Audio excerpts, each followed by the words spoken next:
CID crime ગાંધીનગરની ટીમે મોરબીમાં રેડ કરીને યુરિયા ખાતરનો જથ્થો ઝડપી પાડ્યો. સીઆઈડી ક્રાઇમ ગાંધીનગરની ટીમે મોરબીમાં રેડ કરીને યુરિયા ખાતરનો જથ્થો ઝડપી લીધો છે.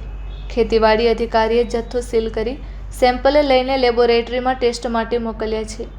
મોરબી જિલ્લાની વાત કરીએ તો સ્થાનિક તંત્ર ફરજમાં બેદરકારી દાખવી રહ્યા છે તેનું રાજ તે જ જણાવી શકે તેમ છે, પરંતુ બહારની એજન્સી અને ટીમો અવારનવાર રેડ કરી કામગીરી કરતી હોય છે. સ્થાનિક પોલીસ હોય પછી અન્ય વિભાગો અગાઉ પણ ઊંઘતા ઝડપાયા છે. પોલીસ તંત્રમાં સ્ટેટ મોનિટરિંગ સેલની ટીમ અને રેન્જ ટીમો રેડ કરીને કામગીરી કરતી હોય છે, જેમાં ગત રાત્રિના સીઆઈડી ક્રાઇમ ગાંધીનગર ટીમે મોરબીના રંગપર નજીક ગોડાઉનમાંથી 800થી વધુ બેગ શંકાસ્પદ યુરિયા ખાતરનો જથ્થો ઝડપી લીધો હતો. સીઆઈડી ક્રાઇમ ગાંધીનગરની ટીમે ગત રાત્રિના જેતપર રોડ પર આવેલ રંગપર ગામ નજીક આવેલ બંધ પડેલા જીબોન સિરામિકમાંથી શંકાસ્પદ યુરિયા ખાતરનો જથ્થો મળી આવ્યો હતો. 800થી વધુ બેગ અલગ અલગ કંપનીના યુરિયા ખાતરની બેગનો જથ્થો અહીં રાખવામાં આવ્યો હતો. બંધ સિરામિકનો ગોડાઉન તરીકે ઉપયોગ કરવામાં આવતો હતો, જો કે સ્થાનિક જવાબદાર તંત્રને તેની ગંધ સુદ્ધા આવી ન હતી અને આવી હોય તો આંખ આડા કાન કરી દીધા છે.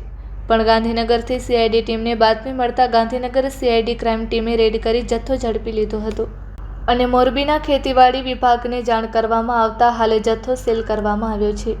જે રેડ અંગે મોરબીના નાયબ ખેતીવાડી અધિકારી કેતન પરસાણીયાએ માહિતી આપતા જણાવ્યું હતું કે સીઆઈડી ક્રાઇમ ટીમે જાણ કરતા ખેતીવાડી ટીમ સ્થળ પર પહોંચી હતી અને અલગ અલગ કંપનીની કુલ 804 યુરિયા ખાતરની બેગનો જથ્થો મળી આવ્યો હતો, જે હાલ સીલ કરવામાં આવ્યો છે અને 6 સેમ્પલ લઈને જૂનાગઢ લેબ ટેસ્ટ માટે મોકલ્યા છે, જેનો રિપોર્ટ આવ્યા બાદ આગળની કાર્યવાહી કરવામાં આવશે. આ જથ્થો સરકારી હોવાના પ્રશ્ન અંગે અધિકારીએ પ્રાથમિક દ્રષ્ટિએ જથ્થો સરકારી હોવાનું અનુમાન વ્યક્ત કર્યું હતું. Report by Shrikant Patel, Kutch care news, Morbi.